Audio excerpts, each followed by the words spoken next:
Hi, this is Nathan Crane, creator of the Search for Sustainability documentary series. And in tonight's episode, we really look at to what I consider to be one of the most important facets of sustainability, and that's spirituality.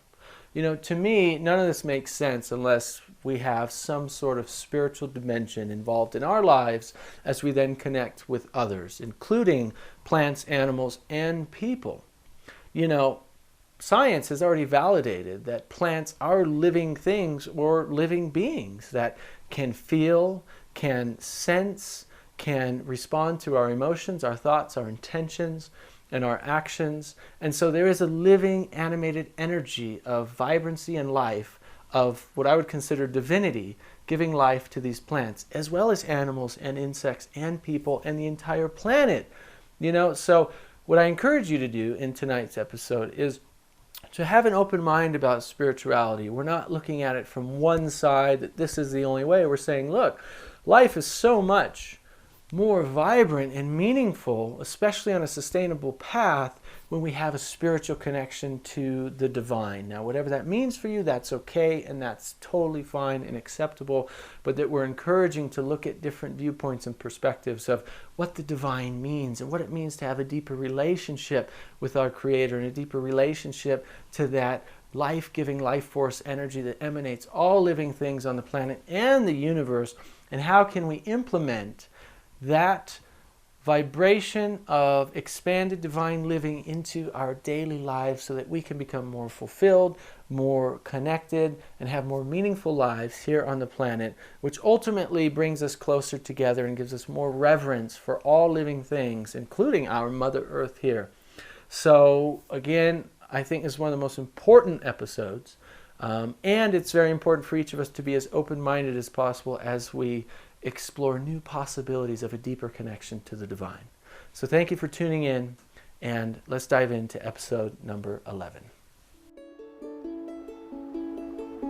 How many times have we circled this fire?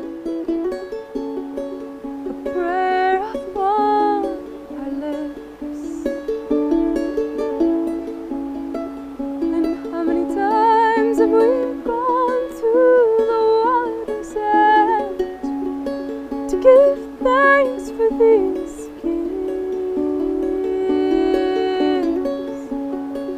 and we will arise again. We will arise again. My people will rise again.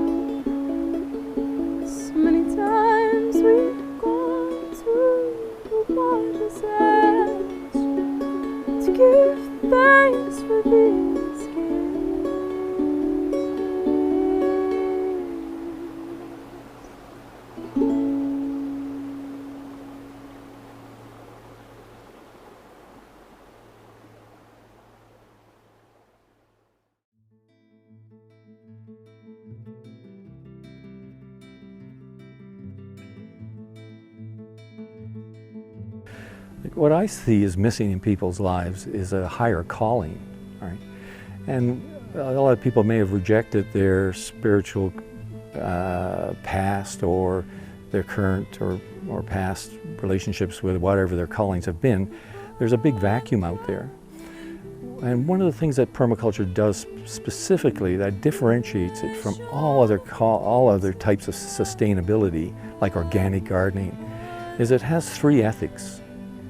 And those ethics, the first one is care of the earth. That's the first ethic. Care of the earth, care of all living things. It states that all living things have value, from a plant, to an animal, to your neighbor. All living things have value. The second thing it states is people care. So you want to take care of the people in your life, of the people in your community, and the people on your street. Now there's specifically stated ethics right? So to call yourself a permaculturist, you have to honor these. Otherwise, you're just an organic gardener, all right? The third one is return of surplus to the first two. These are sort of are lofty ethics. They're not, spiritual in nature, but they call you to be as a human being on the planet. If you're going to be a permaculturist, as soon as someone tells you that they are, you know that these ethics are in effect. You know who you're talking to. You know that the value system that you're speaking into, you can already skip these things and move right to get to the nuts and bolts of what you want to accomplish together, because they are living with these value systems. In my permaculture classes that I teach around the world, I teach permaculture internationally in Asia and here in North America. I open up the class by saying, look, we're all connected. It's all one. It's intelligent. And it's intelligent, right? And a lot of people look at me and say, what? What's he talking about? And then what I do is I pull out the molecule hemoglobin and the molecule chlorophyll, put them side by side, and people go, what? The only thing that's different is in hemoglobin, we got an iron molecule in the center, and in the chlorophyll, it's magnesium. Otherwise, they're identical.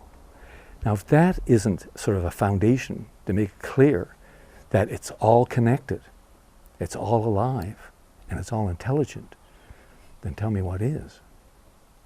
We see it as a multi-dimensional, 4 dimensions of co-creation with spirit, with nature, with each other, yin and yang dynamics of all.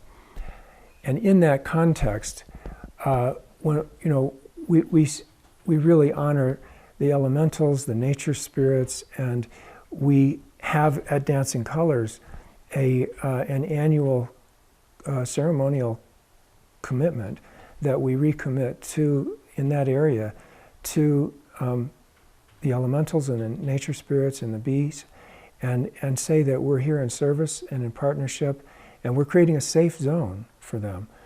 And so we literally, with the ceremonial process, walk the perimeter of that area and affirm that. So that's another example of how our worldview of co-creation shows up at a very on the ground level, and it's really part of a biodynamic kind of approach to growing food and the energetics around it, as well as just being good gardeners. When I'm planting carrots, I'll prepare the soil, and we have different methods in biodynamics how we prepare the soil, and then I plant. But I don't just scatter seed and walk away.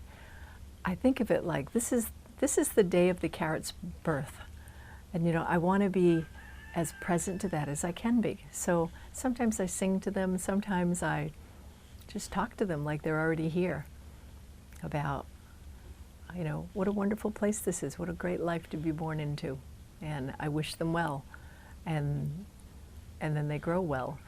When we water, when we do anything around them, it's that same thing. You bring yourself to it, and we have a great deal of interaction with it. Understanding how to communicate with the plant people. The first thing we have to understand is that these are living beings. These are living people. And we come from a cultural conditioning, so to speak, and that's not really anybody's fault or our fault, or that's not the purpose, is to be unhappy about where we are. We want to begin with the understanding that these hello beautiful, that these plant people are living beings, and we often, whether we know it or not, carry the perspective that there's substance, and there's substance for us to use. That's the first place that we need to change. And change, I think it's important to realize that we don't have to accept somebody else's view, but it can be very helpful for us to think about it, and that's the invitation today. So we begin by realizing that all of these beings are alive, and that's the basis of understanding that we can communicate with everybody. Everyone's alive, and if we if we begin to leave behind the thought that they're just substance, then we can communicate with them. And all of these experiences are natural, and so they're actually easy and they're simple.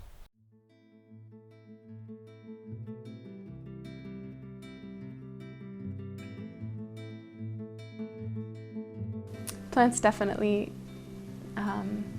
respond to sound. I mean, that's been proven. So I think I probably do it pretty unconsciously. I'm singing a lot of the time, you know, when I'm in my own garden, or like if I'm in the woods and I'm alone, I sing to let other larger animals who may be around, let them know that I'm there so I don't surprise them. But I know that, you know, I mean, science has shown us the way that plants just really respond to vibration. I mean, everything in this universe has a vibration, and so just like putting a loving intention into a plant and into the voice, it feeds life, feeds growth. From what I've seen, when I help people connect to plants, they get a lot of joy out of that. It enriches their life. And so that feels good. And if I can enrich their life and get them to be conscious of other beings that I care about, and maybe in the future protect them in some way, or be careful. Like even seeing, there were a lot of children on campus this week, and one little girl went to just pluck a flower she was just going to pluck it and throw it down, because that's what I'd seen a lot of flowers just laying around. And she went to do it, and I said, don't do that. I said, why don't you leave it there so that other people can see the pretty flower too? She's like, oh, okay. But people don't think of them as alive, right? They're just something that's in the environment around us, and we can just do something with them and not really know that you're plucking a live thing.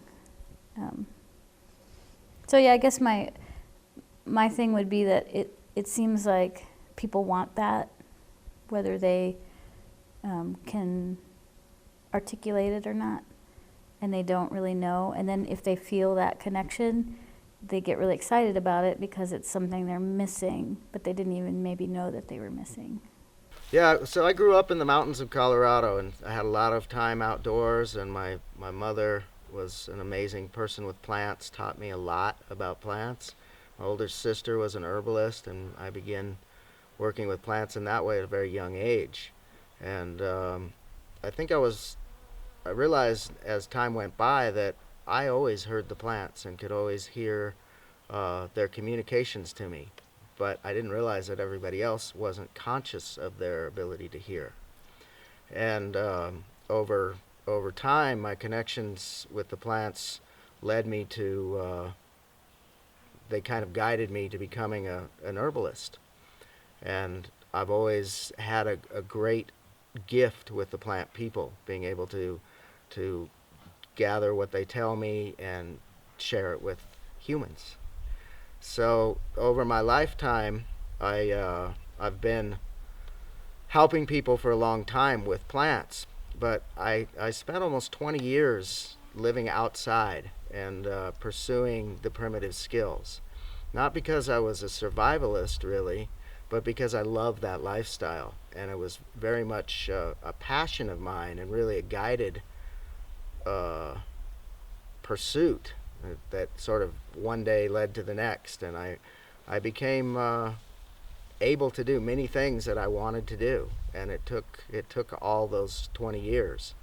I didn't do it really to be famous or to be able to survive when everybody else left or anything like that. I did it because there was something really deep in me that wanted to be connected in that way with the rest of our relatives. And part of what we're going to discuss today is communicating with the plants. And part of that starts out understanding that everybody's alive. The air, the cloud people, these leaves that are on the ground, the hawks that fly by, the plant people. So when I speak of those things today, and I'll be talking much about plants, all of what I say applies to all of our relatives. So plants communicate. This has been proven. This is not just some funny old lady talking about it. If you haven't read The Secret Life of Plants, I suggest you go to the library and get it. If you have heard any of these things, you'll know that as soon as a disease or an insect starts nibbling on a forest or a garden or anything like that, the plants tell the other plants what's going on. They do it with pheromones. They go, hey, I've got Japanese beetles coming in, get your defenses going. And plants will tell you when they're too dry. Plants will tell you when they need something. And the most amazing thing is that if in the soil that you're growing your vegetables in, you have got the right kinds of trace minerals, a little copper, a little molybdenum, a little of the selenium, the stuff that you can get almost free from rock crushers, rock dust, and you put the rock dust on your soil, you wind up with the plant through photosynthesis sending the right sugars with the right stuff mixed in out their little root hairs. They feed a microorganism that only goes and gets copper. We need a little copper. So it sends out a messenger, it goes and gets the copper, breaks it out of the rock it's in, brings it back to the plant, feeds it to the plant.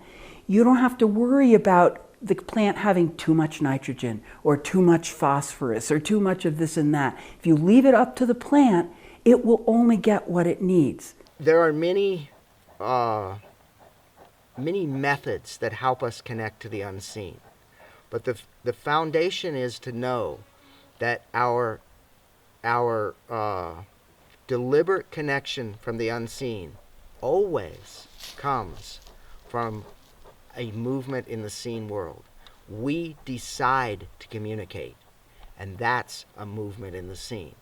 Then we use methods that help in our communication. Imagine, look at it in this way.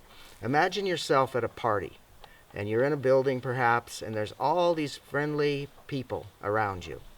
And they maybe accidentally are bumping into you or deliberately saying hi to you, and you absolutely, completely ignore them. They don't exist. If they bump into you, maybe you're irritated as if a branch of a tree touched you. That's how we move with our relation to the unseen. We absolutely ignore it. So we don't have any we're not open to the fact that these other relatives are speaking to us all the time. One of the things that I encourage or invite people to do to help their communication is to use an offering. An offering has been used since the dawn of time. We've all heard that certain things are used for offerings. Anything can be an offering. A song, a prayer, your voice, a piece of your hair, an object that you care about. Anything is okay for an offering. And again, notice as you hear me speak today that all of this is as you already know it. This is things that somewhere in your head you know, because it's a natural thing. It's not a contrived or created experience. So an offering has basically two purposes. One, to acknowledge an exchange of energy. And when we understand that in the correct way, it's very humble. It means that we know that we're no greater than anyone else, and no one else is any greater than us. So we're exchanging energy, and we want to acknowledge that. If we give an offering, that's not purchasing. We didn't throw down some tobacco, and now we can do whatever we want. It's not. It doesn't work that way. It's an acknowledgement of an exchange of energy. If we choose to use a physical offering, which I recommend, that means that we are acknowledging our presence in the seen world. And that's a very important thing. Something we always want to do is to acknowledge that we are in the seen world. This is the most powerful place for us to live. This is the place that we've been given now to live. When we leave this world, that's a mystery. We know some things about it, but it's meant to be a mystery. This is the place that we live now, and we want to live it in a good way. It's a very, very strong thing to live in the seen world, and there's so much that we learn, and that's a big discussion. Most of our learning is done by giving, and if we want to stop for a moment and say, what are we doing here? Why are we here? It boils down really simply, I believe. We're here to be good relatives. We're here to learn to be good relatives, both things, whether to all of our human relatives and to all the rest of the relatives that are here sharing this realm with us. That's what we do. That's what we're here to do. And we can resist that or engage in it, but this is a place to grow. So how can we communicate with the plants and animals more directly? And for me, since I love the rabbit nation so much, I'm working with May Wren, this rabbit here. She's very responsive and very communicative. Working with the rabbits themselves to find out what do they need nutritionally, what do they really need space-wise, would they like a different pen, and helping with breeding and genetics, and consciously co-creating together in this manner. So I've developed this special pen, which is tall enough that I can sit in here comfortably. And the program that I'm working with now is every morning I have a discipline of meditation and prayer, as many people do. And I have this pen, and I come in here in the mornings and I sit with May Wren while I'm doing my meditation and prayer. And when I'm in that most open and quiet and beautiful space, I'm also opening and working with developing greater communication with this particular rabbit. We do a lot of communication with the dogs. The dogs are very responsive and they work with us. The chickens, all the animals here. The level that we're taking it to with the rabbits, I think, is a new extraordinary development, and one of the most exciting things that I'm working on. I'm very happy about. So when we're working with the plants, we're often, maybe we just want to speak to them. And now I've given you an introduction that you can, and how and a method of doing it. And remember, it's a conversation, whether it's between me and another human, requires me to speak. And that's the deepest foundation of communication with all these relatives. We need to talk to them and listen to their return. How do they talk back to us? Through maybe you get a very direct communication. Maybe you'll get a vision. Maybe you'll get a thought. Some of these spirits that work with me in ceremonies, they speak to me in words. Mostly you get it through a sense, right? And none of us are any different. We often believe that a Hollywood setting of a shaman or a medicine person, that they're hearing exact words. Maybe, sometimes, but most always we hear in the similar ways. And what is required is experience. Do it over and over so that you get accustomed to it. And you have to believe yourself. In the seen world, the unseen world, in the seen world we're told, I'll believe it when I see it. That doesn't work for the unseen. We must believe in order to see. And often the unseen will give us just a little direction, tell us to do something. We need to go there before they'll give us another direction. And eventually you'll end out in a place that you had hoped to get. What you need to know about these wonderful little plants is that they will nourish you and keep you alive and give you what you need more than what you're buying at the store. How do you know what you want? Go pinch it. Go take one little leaf, pinch it a little bit, nibble it. Just nibble it on if you don't like it, spit it out. That's fine. But get to know these things because they're going to tell you, believe it or not, plants communicate with you. They will tell you which one you need right now and which one you shouldn't eat right now. They'll go both ways. There are very few plants that are poisonous, truly, truly poisonous. There are some that will keep you in the bathroom for a day if you eat too many. You know, they'll clean you right out, but it's not a permanent harm thing. You may have needed to be cleaned out, you know. If you eat an entire meal of dandelion greens, you're going to spend the next day in the bathroom. There it is, you know. It's not a horrible thing, but it can be a purgative. That's what they're called. I suggest eating one dandelion leaf. Don't go out and make like a whole salad. One of those, one of mustard greens, which are absolutely delicious. Rocket is a mustard green. That is what arugula is. Arugula comes from the same plant, is the same thing as what we used to call rocket. And all of those are the mustard family. They all have that nippy, peppery sort of a taste to them. And every part of it is edible. I don't suggest the root so much of mustard, but the flowers, the seeds, are mustard seeds. That's what we make mustard out of, with a little vinegar, a little salt, a little water, make it in a paste. There's your mustard, you know. It's really, we've forgotten how simple it is. Remember that connecting to the unseen is something that everyone can do, and that's why we bring it forth in this way. It's a living mystery, and you get to participate in it. Use some of these techniques and start with that.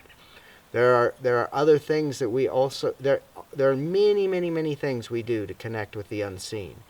And basically, for someone, let's imagine that you were a shaman's apprentice, a chosen apprentice of the shaman.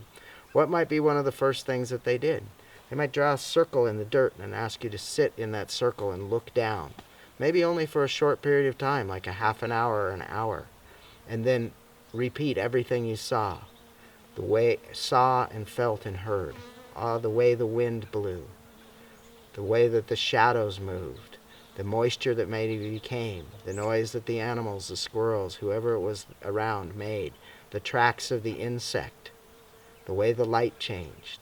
Why would we need that training?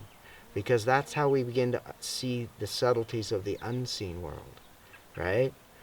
One of the stories from the old people that I was told was that everyone is a shaman.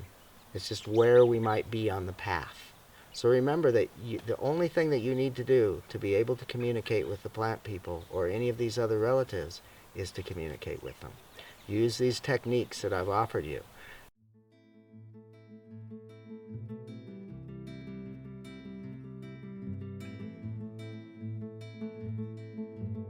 I'm a beekeeper and a gardener of the organic variety, I guess.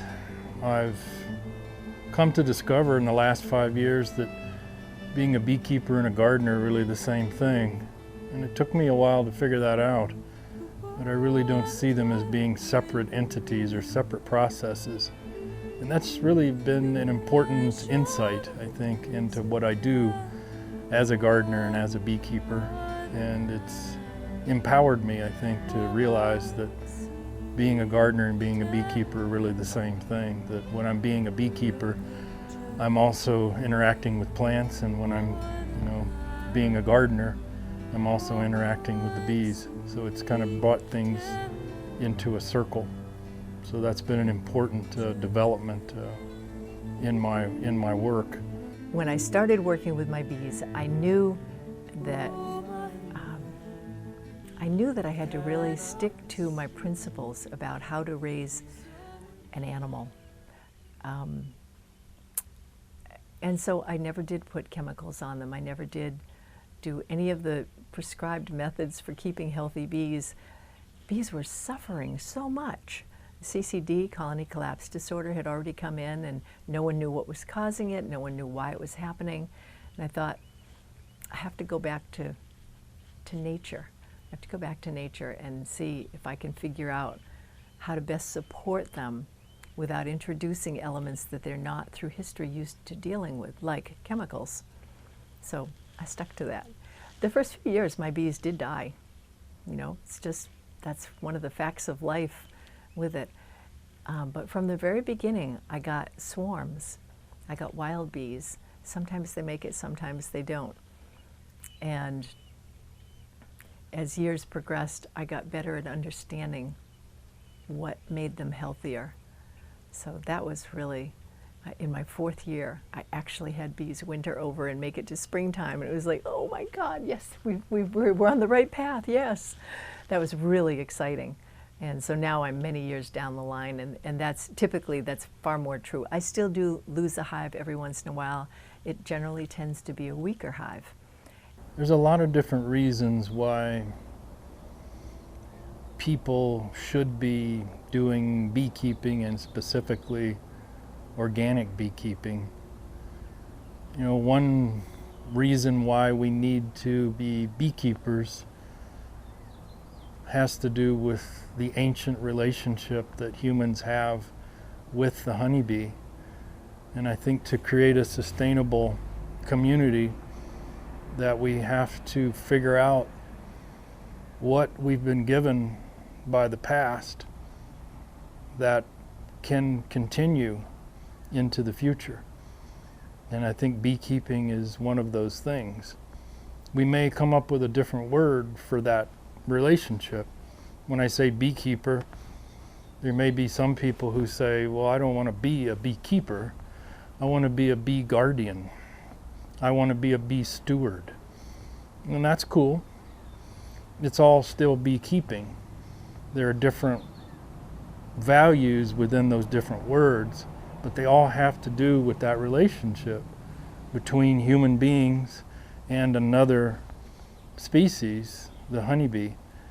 And so I think we need to continue those relationships that we've created through time into the future. So that's one argument for continuing beekeeping. Organic beekeeping is a different approach to beekeeping, which works. And so I became an organic gardener and beekeeper because I heard about that approach to being a beekeeper and a gardener. And initially I tried it and it worked really well. So one reason to be an organic beekeeper is because it works really well. It's good for the bees, it's good for the land, it's good for the humans who are doing the beekeeping. When I started with the bees, I had a really sincere wish, which was that I could just talk with them and I could understand what it was that they wanted, needed, what I could do to make this better. And then I think I was probably, maybe 7 years ago. One time I was meditating in the morning and I just had this information, it was just a quiet time. It was before I got out of bed. And I just had this quiet time where some information about the bees came forward. And it was so radical. It was something I really had never heard, never read, never had anyone spoke to me about it. It was just some pure information that came in. And I remember thinking about it going, well, gosh, that's true. It just has this ring of truth to it. And so I wrote it down. And then a few mornings later, the same thing happened again. I had new information come in about the different roles of the bees and how they work in nature, and how just an amazing amount of information. So for the next 3 years, every time I got this information, I wrote it down. And it deeply affected my keeping of bees. So many things that were thought to be common to, this is how you raise bees, not so much. So I started doing a different kind of beekeeping, which I call bee-centric, because it's asking the bees first, what's best for you, rather than much of conventional beekeeping is about what gives the maximum amount of honey for production. And I don't agree with that. I think the honey is a gift, it's an extra, but that's not why I raise them. I raise them because I love being around them, and I really like the opportunity of making my farm so filled with forage. You know, even as I'm talking to you, I'm looking at, there's some. They're all over the place here, coming out and going in flowers that are all around us right now. That's what I want. I want to give bees a chance to be the healthiest they can possibly be. And that makes me really happy. So there's somebody that wrote, I think he's a British beekeeper, that honey is not an end in itself, it's a reward for good stewardship. And I think that's a profound statement, and I really do believe that to be true. That's really more of a relationship of respect and reciprocity, as well as receiving the gift, rather than just extracting honey from an object that has an industrial capacity. So the earth is still beautiful and resilient and regenerative, but maybe it's just because I'm older now, but it seems like something has been lost, and yet it's still present. But we cannot take for granted that whatever it is that is still present is going to continue. If it's like an ember in a fire, we may need to blow on the ember, otherwise that fire is going to go out. So characteristics of the mason bee, it's vastly different than what you're probably expecting. Honeybees go in hives, and one queen and probably 20 to 30,000 drones into a big hive. They've got honey, they've got beeswax, there's propolis. It's an awesome, sophisticated, wonderful insect. Its primary job is to, create honey and last it through the whole year. It's a lot of bees in one place. Okay. Sophisticated, social bee. Solitary bee. I'm now just an individual little bee. Every female is a queen. No hive, no honey. I'm just gathering pollen, a little bit of nectar for my young. Okay. These bees, and when you're looking at 90% of the 20,000 bees of the world are solitary bees. Okay. Of those, a lot of them go into holes. So I'm into a small 6-inch hole, about the size of a pencil. Some of these solitary bees are coming out in the springtime. They're handling spring flowers. These guys are using mud typically to separate pollen egg and something to protect that egg. Pollen egg mud, pollen egg mud. A little later on in May, you've got other bees that come out. There's no mud available. They're looking for leaf bits. They'll go into the ground and find masticated, chewed up pieces and stuff them into this pollen egg, chewed up leafy bits, or resin, or cotton off a flower, or the leaf cutter cuts circles in little leaves and stuffs those back into these holes. So at the tail end of the season, the bee's dead, and you're now able to take this bee, move it around. It's an awesome move around bee. But one of the key characteristics that we're finding about how these bees pollinate, 2 points that make it a superior pollinator to the industrious honeybee. And again, I'm not poo-pooing that. It's a great insect. The honeybee, as she's gathering her pollen, it's going onto her back leg, and it's sticky. So she's got it real sticky, and most all of it goes back there. She's an amazing pollen gatherer. Okay, and there's hardly any grains that are really falling off, and she's going back to the hive and then coming back here. Okay, she's also, they've got a wiggle dance. So the wiggle dance tells them exactly where to go off the declination of the sun, so far away. That's where the pollen is. So honeybee is going to be working this limb, fill up full of pollen, back to the hive, and then typically coming back to the same tree, the same limb, and working on that limb, finishing where they're at. Back to the hive, and so everything is kind of staying in this tree. The mason bee, at least the solitary bee, it's a blue orchard bee that we're working with initially, they're a horrible pollen gatherer. She belly flops into a flower. She's cramming her abdomen, getting all as much pollen on her underside as she can, and then off to a different tree. Cramming her abdomen, it's all dry pollen, and this pollen is falling off basically everywhere. So after 30 minutes of her trip, she's back there, then just scraping off this pollen into this hole, spits out a little bit of nectar, and this process has a lot of cross-pollination going on.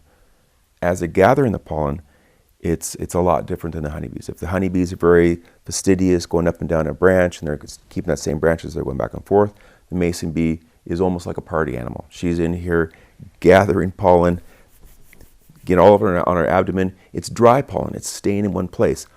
Off to the next tree, dry pollen, off to the next tree.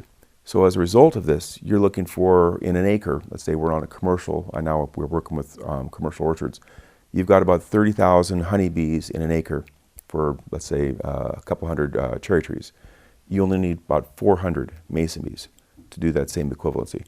And so why?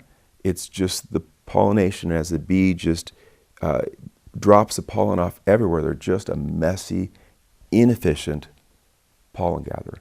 And that makes it an awesome insect.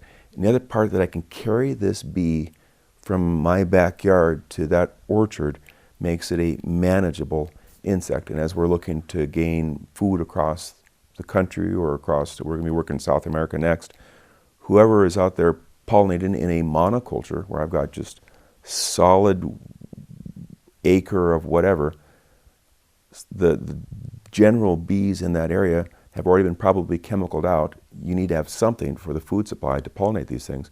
And you're able to take this bee in a hole and put it in an acre or hectare, wherever you're at, and get those bees to pollinate. So it is a different bee. It's a manageable bee. And it's not without its issues. The mason bee is no one knows about it. Right now, at least on the commercial side of things, you've got hives that are trucked in, plunked in the middle, and everyone knows what to expect. They know how to place the bees. With a mason bee, a different pollinator, you're putting houses in an acre. You're putting mud into the ground. You're putting the bees out at a specific time so that they're going to be there for at least the 10 days of bloom. Oh, crud. The bees are on for 6 weeks. Well, now what? Well, I've got to put cover crops. So I'm now forcing the orchards to be putting dandelions and clovers to try to get, they're a nitrate fixer, but I'm trying to get more food for this bee that hangs around. Got to think through chemicals. Oh, crud. We're typically putting chemicals spray before the honeybees and after the honeybees. Well, now that I've got another bee in there for 6 weeks, how am I handling this? And so part of this whole, I'm going to call it a sustainable piece, is just a slow awareness that you've got to start changing what you're doing. Whether you're in a backyard, and I've got this bee out there and I'm putting my true green or whatever crap I'm putting on my lawn, we're learning that when you put chemicals and toxins on your lawn, the bees just fly away. Well, shame on you. We're helping people realize that. When you're putting bees into an orchard, we're realizing that this farmer, we taught him how to do it. He's got all the mud, he's got the holes in there. Bees are perfectly placed in there. Well, this stupid neighbor on his apple orchards sprayed, and all these fumes came in here and scared off the bee that wasn't chained to a hive. These bees just left. Okay, we're learning. So how do you change this? It's not going to be easy. We know we can get more food, but you've got to change the culture of your backyard. You've got to change the culture of your orchard, whatever you're growing out there, that you've got to change your practices to something a little more earth-centric. You've got a bee that'll give you more money, but you can't do the same chemical crud that you've been doing beforehand. One thing that's really changed in a dramatic way in my own experience as a beekeeper has been the arrival of the Africanized honeybee, especially here in the Southwest. And that really has changed the game in the sense that the Africanized honeybee is so much more defensive than the bees that I started working with when I was in Albuquerque. I mean, they were relatively docile bees that would rarely sting you, and you'd never get stung, more than 2 or 3 times. But now here in the Southwest, in Arizona, New Mexico, California, and other places, Utah, and of course, that part of Latin America, which is south of the U.S.-Mexico border and all the way down into Brazil. And all of South America, we have these bees that are just really highly defensive sometimes, to the extent that, they can be dangerous to your life. They can kill you. And I've encountered some of those colonies. And if I hadn't been wearing my veil, they could have killed me, that's definitely a game-changing experience. So that's been a mixed blessing in a sense. It makes, urban beekeeping here in the Southwest somewhat problematic. If you're trying to keep bees that are Africanized in your backyard, that's kind of dangerous maybe for you and for your neighbors. But those are the bees that do really well here. They're locally adapted. They make a lot of honey. They don't have diseases. They don't have varroa mites. So that's the good part. So one of the major challenges that we're dealing with as beekeepers here in the Southwest, organic beekeepers here in the Southwest, is how do we craft, explore, and transform that relationship to the African or Africanized honeybee. So a lot of people, when they talk with me, they look at crown bees, they say, well, you're only talking about these mason bees. What about the darling honeybee? Why aren't you using that as well? The honeybee has a lot of press. It's an awesome insect. It's got honey. It's got all these parts that make it so good. People ask me, well, can you work with them together? Well, actually, yeah. In fact, when we put these side by side in an orchard, we've got honeybees and you introduce mason bees.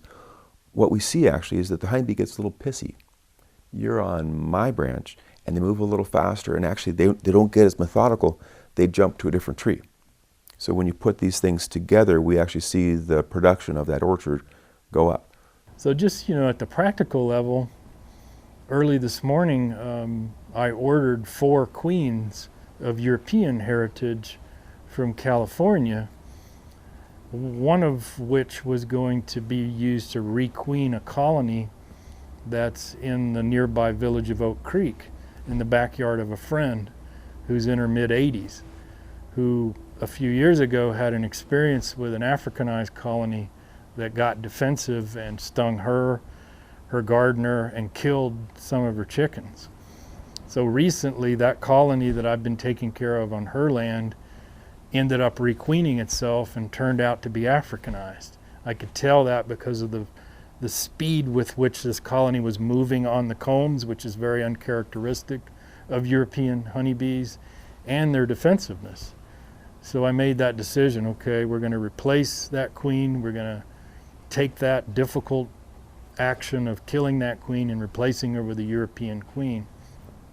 So I went over to work with the hive today and to find and kill that queen, because the new queen's arriving from California via UPS Friday morning. And I opened the hive, and we're in the middle of a major nectar flow from the mesquites and catclaw.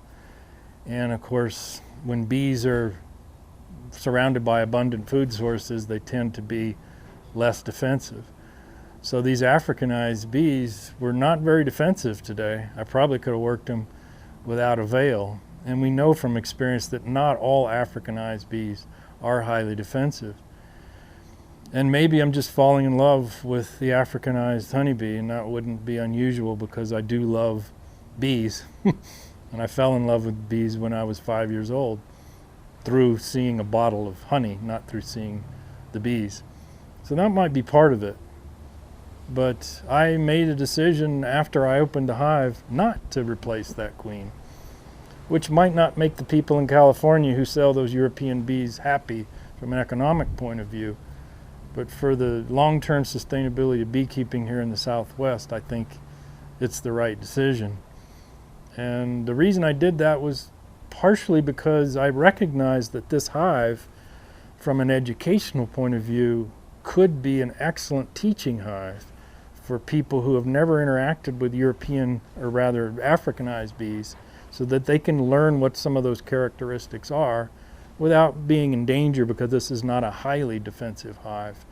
But the way that they move on the combs is really quite incredible. I've never seen this before. But what's really interesting about it is that not all of the bees do that. Not all of the bees in the hive move in that really rapid way. Some of them are like European honeybees. They just are on the combs eating honey while you look at the hive. But all of their half-sisters are moving as if they're still in Africa. And so what really struck me was that here is our past, our present, and our future, the mixing of all these different things together, and you could see it in one beehive. Probably what happened was that queen was mated with multiple drones. Some of those drones are of European descent. Some of those drones are of African descent. They're all half-sisters in the hive. And so some of the bees are quote-unquote Africanized. Some of the bees are quote-unquote European. They're all one whole, and it's all there. And why kill a queen who embodies that mestizaje. The mestizaje is actually quite beautiful for all of its blood and violence.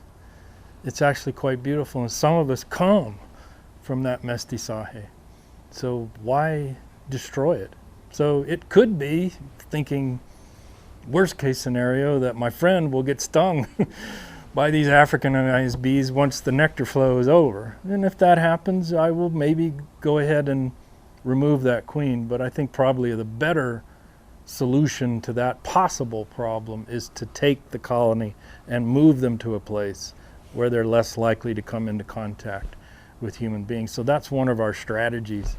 When we end up with colonies that are highly defensive, we just take them out of an urban situation and put them into a more rural situation. So I like to think that I'm doing what my European ancestors did, which was to take the European honeybee, which at one time was the African honeybee. That's where the honeybee originated, supposedly, according to Western science, and to do what Europeans have done quite well and quite successfully, which is to create an agricultural civilization through domestication of wild plants and animals.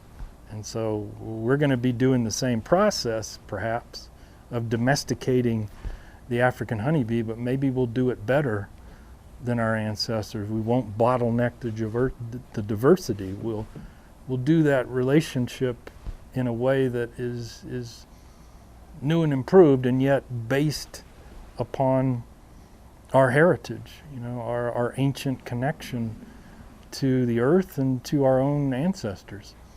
So I really believe that there's much that can be taken from the past into the future, and there's also much that needs to be discarded into the dustbin of history. But beekeeping is not one of those things. So a lot of people will ask me, what should I plant in my backyard for these bees? And realizing that a mason bee, there's probably 130 different species of bees that come from the earliest spring all the way kind of mid-fall. Okay? The biggest thing is plant anything that has flowers from as long as you can. That's the simplest answer. But now go a little deeper. Every flower is looking for something to pollinate. That's why a flower is there. So a tulip is looking for a bee to land on it, and that when you pollinate it, you're getting more bulbs down below.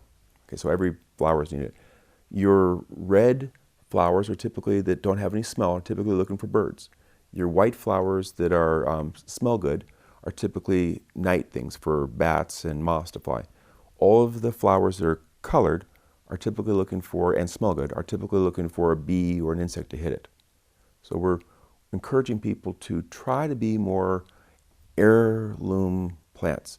The hybrids, the double blossoms, the things that visually we like to look at and they just smell awesome, a lot of times they're just crap for a bee. So we're trying to get something a little more basic that the old-fashioned flowers wanted to have. They were attracting, they've got runways for ultraviolet things that we can't see that just point right to the nectar down the middle. Nail me, baby. Get the pollen, hit me, and come in and get all the nectar down below. Every flower is looking for that. But the minute you start doubling these things up and covering the pollen, it's a useless thing. So a little more old-fashioned flowers, as long as you can, is something we're trying to push. One of the things in the book the bees taught me is about their consciousness. They have what's called a unity consciousness. Unity consciousness means that they share one awareness. So inside of every hive, all those bees in there are party to what every other bee is thinking, which is mind-boggling when you think of the fact that a typical hive could have 30, 40, even 50,000 bees in it. And they have this awareness of every other bee at every other moment. When I'm in the midst of a swarm, I can stand there with 30,000 bees buzzing around me with speed too, and I have never once been bumped into. Every bee knows right where I am and where that bee is during that time. When they go to do different tasks, they have an awareness of the state of health and being of the hive at every given moment. It's kind of like it's the opposite view of what we are. You know, when we're one, and yet we think of ourselves as humans are like, I am one being. And I think of myself as one being. And I work really hard to feel connected to other people. It isn't my first thought, but it's one I aspire to. With bees, they wake up to the knowing that that they all are one. And they go through this whole progression. The first third of their life, the first 16 days of an average bee's life, is spent inside the hive, all doing the tasks and all among other bees. And then they come out of the hive and they go out and become foragers for the next, they usually live about 45 days, maybe a little longer in cold weather in the winter season, but about that much time. So then they kind of individuate out there. And I remember one time I asked the bees, I said, we have 3 different kinds of bees. You have the queen, of which there's only one in a hive. You have the drones, the boys, that have some really wonderful roles that had been up till now pretty unknown about how they care for the hive and sing the song. They sing the song that tells the history and the future of the bees when the baby bees are being born and coming into their life, which I think is so amazing because in conventional beekeeping, drones are thought to be superfluous. I have a mated queen. I don't need any drones, so they're often killed. They're often just taken out and thrown away.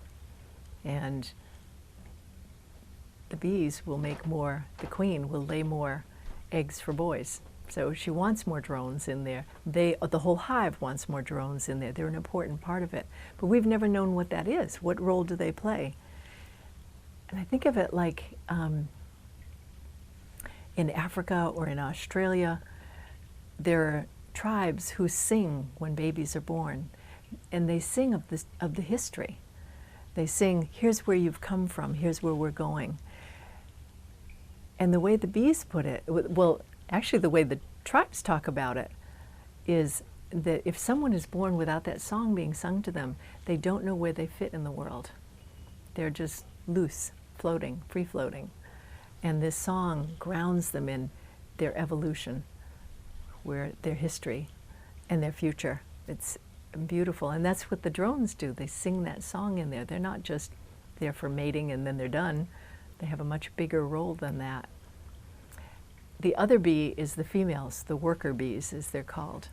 And a friend of mine one time asked me, he said, I don't believe that they would call them worker bees. I mean, who do you want to be known as just your job? And that made perfect sense to me. So I went and I asked him one time, I said, what do you call the female bees? The ones that, the female bees. And it was interesting because the first time I asked that question, and I usually don't ask questions about it. I usually just, they give me information. So the first time I asked, they didn't tell me anything about that. They gave me a little history in sound. They don't have ears. So they were explaining to me how they perceive the world through vibration. And I thought, well, that's pretty interesting anyway. And the second time I went in and I asked the same question, and they gave me more information about a wholeness, a broader concept. And I thought, well, that's pretty interesting too. So the third time I didn't ask. I thought, they're not going to tell me anyway. And the third time they told me. And what I realized was they needed to explain these initial concepts so that I can understand the answer. And the answer is that, like I just explained about the unity and the consciousness and the one and the all, they come into the world and they have a sense, they have an embracing sense of themselves. All of them are included. We're the opposite. So we sing a song that has an om sound. We go out into the wide world, like my perception of myself is, all out here. And then I work to bring that song inside of me. So it's an om, it's an aum, and I bring it into me. It's the reverse with bees. They come into the oneness, and then as they grow older in their life, they go out into the world. So the name of the female bees is actually the reverse of the sound of Om. If they said that to me the first time, I wouldn't have understood what they were talking about. But now I get that that whole from inside, and then we come out into the world. It's that mwah out. Isn't that beautiful?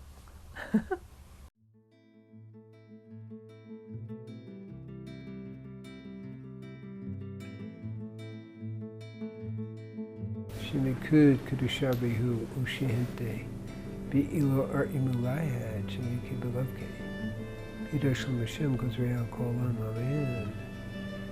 So that prayer is about sustainability.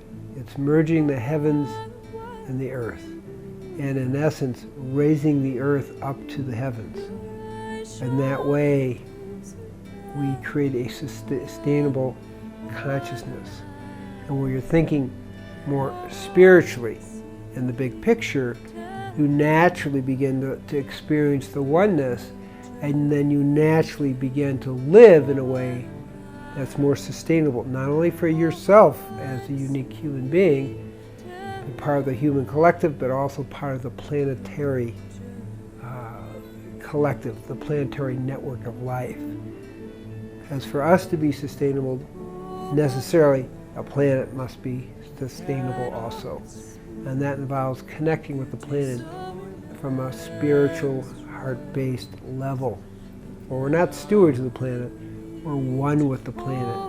And when you're one, you think differently than feeling separate from the planet. That's a key to sustainability from a spiritual point of view. I think in whatever relationships that we cultivate with other species, that there's a spiritual and an ethical dimension to those relationships. And I think we do have responsibilities to the rest of the natural world. And I know that to be truthful because of what I've learned from indigenous peoples and their relationships to the land, which for indigenous peoples on this continent didn't include honeybees. They were imported here by our European ancestors. But I think those principles of respect, reciprocation, and responsibility continue, and I think organic approaches to beekeeping, biodynamic approaches to beekeeping, non-chemical dependent, non-industrial ways of beekeeping are in harmony with those indigenous values of interacting with another organism, with another species in a respectful and reciprocal and responsible way. And I think we've gotten lost as a culture in our forgetting or never having learned those responsibilities, and I think they are profound. Everything can change, and the scriptures and all the teachings talk about it. They say, seek ye first the kingdom of heaven, and all else shall be added unto you. You know, not some stuff, right? It's like you get some stuff if you, everything will be added unto you. And so that's where the wise sages and the enlightened ones realize and live in that space where, you know, you can call it synchronicity, the synchro-mystery. Things just happen, things just work out. That's one thing that's interesting within the permaculture model, is that there's no spiritual dogma, which is cool because then it can be adopted multiculturally. You don't have to be Christian, or you don't have to be this way or that way. You can, however you want to relate to spirit is fine. But there is, you know, I think an important, and within biodynamic agriculture, we recognize that there's an invisible element, call it whatever you may, that's helping animate all this. Or hindering if things get off, we don't know. So including that in part of the discussion I think is really important, in whatever way it is, you know, whatever way it comes out. So doing that kind of work, affirming the emotional and psychological health of the stewards of the land If there's that health is good, then the land is healthy. If it's not, then the land isn't. And I think it's probably people all over acknowledge that for a long time. Now here's a key. We call it spiritual farming. Okay, and why? Because the relationship one has to the living planet has a psychic effect, psycho-spiritual effect on the plants. But it goes the other way too, is that when you've created a holy space in the garden, when you're sanctifying all of the material world, we go back to the prayer of uplifting the earth to the heavens. So people working in the garden are also kind of trained in that kind of spiritual relationship. So that's why I use the word spiritual farming. But also with the food preparation. So you take the food that's been blessed and the consciousness of it. So you're looking at your plant. Now you got the sunlight, and you got the moonlight, and you have the starlight, and you have, the well-treated earth, and then the person working it and harvesting it, are all doing it with consciousness. Then you create a much more energetic, sustainable food for the people who choose to eat it with consciousness. So we have that whole sustainable cycle. This is my religion. These plants right here, they exist, and and I coexist with them. They work for medicine. I do it time and time. I've done it for 25 years. I've worked on people in the middle of the most remote jungles in the world. I've worked on people, homeless people, and they work the same. I work on animals, and they work the same. These things work because that's my reality. That is actually reality.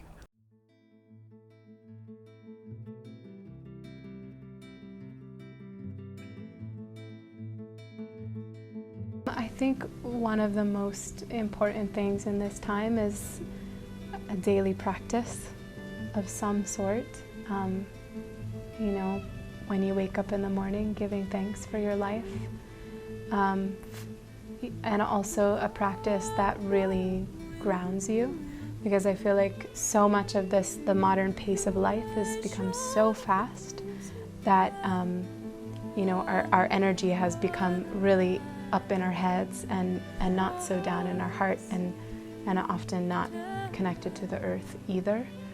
And that disconnection is really what's causing a lot of the illness on this planet at this time, I feel. So just sitting quietly with yourself, counting your blessings. I think, a really important practice is to connect back to your own ancestry. Because especially as an American, we are living in a land that is not our ancestral homeland. In a way, we're kind of like spiritual orphans here. And, there's also an incredible amount of pain here because of what happened when the European settlers came over and what was done to the native people here.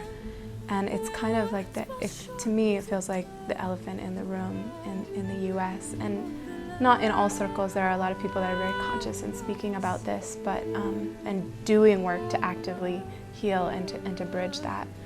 But at the same time, I think as opposed to going to the native culture and wanting to adapt their traditions, their rituals, their ceremonies, that's a beautiful way to honor the land where you were raised, the land that grew you, as a person. And I think it's equally as important to go back to your own ancestral lineage and find some piece, something that you do that honors your ancestry, honors how they lived. Maybe a song that you can learn, or if you have Irish ancestry, celebrating Beltane Bealtaine or one of the solstices. There's many ways. We just want to be able to preserve what is natural. And yes, you're right. Nature is the best teacher ever. By observing nature, you realize that sometimes you don't have to push as hard. As long as you keep doing and listening to your higher calling, things will fall into place. And that's where you're always trying to figure things out. So you don't need to figure it out. You just need to show up and just do your best. And come from a place of love instead of fear, and things will just happen and work itself out. But I see that in nature. Like a little rosebud doesn't need help to blossom, it just does. Just give it what it needs. So you need to create the environment for yourself to thrive in. So, water, sunlight, all these things, but that's natural, So for us, it's to live more natural, going back to basics. I think that's the main thing. So to me, it's a spiritual thing. It's not a religious thing. Like for example, any and all religious paths can be honored as a way or a means to accessing that source within, that consciousness, that higher consciousness, higher power, God, love, whatever you want to call it. What I've been experiencing and my message that I'm bringing to the world is, as we go there first, as we rest in that suchness, that wisdom within, that God within, and go there first, then the solutions and the ideas that emanate from that are going to be more functional. Because the problem and why we've gotten to the crisis we've got is because we've been trying to use our mind, the human limited mind, not the source mind, not the unlimited consciousness of our true nature. And we've been going with, whatever you want to call it, the ego, the personality, the lower mind. There's lots of different words for it, right, in different traditions. But when that is in the lead, it's not coming from a whole perspective. And the other thing that got interjected in there is this idea of competition and duality. And those things are not based on how nature works. Nature is holistic, and the systems are integrated, and they work together to support one another.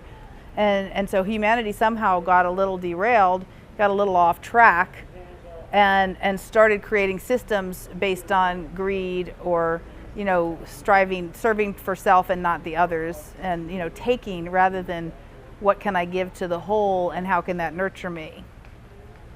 And so for a number of years now, we've been operating on this premise, this idea, this Darwinian theory that the survival of the fittest, that it's all against all and competing for the best is the way that we're supposed to be living. And yet the interesting thing, anybody who's ever read Darwin's work, Darwin even doubted that theory himself. He even found ways that his theory was not fully valid. And anybody who's ever studied nature, who's ever spent time in nature, who's studied permaculture, for example, realizes the harmony of how nature's systems work together, not to compete against each other, to hurt each other, but to thrive in their own level of abundance. If you go into a forest, every single tree and insect and flower and herb has a purpose and a supportive purpose for one another. That's the beauty as you learn permaculture through some of the previous episodes, that permaculture learns how to emulate the cooperative and collaborative essences of nature to create sustainable food and water and human systems that work together in harmony versus competing against each other out of ego or disconnection. And so whether you agree with everything that was said in this episode or not, that's okay. What I get from it is that when I incorporate that sense of the divine, that honoring and respect for a higher power, a God or creator, a source of life that's emanating everything that's living, including humans, animals, insects, birds, flowers, the planet, and the whole universe, and I tune into that space, and I bring that reverence into my daily life, especially in my practices of sustainability, my practices of family and community, my practices of furthering initiatives to support the collective humanity, I find that life becomes so much more meaningful, joyful, and abundant, and doors just open up in such a beautiful way. So I encourage and invite you to really reflect on what you've heard in this episode. Learn to meditate if you don't already meditate.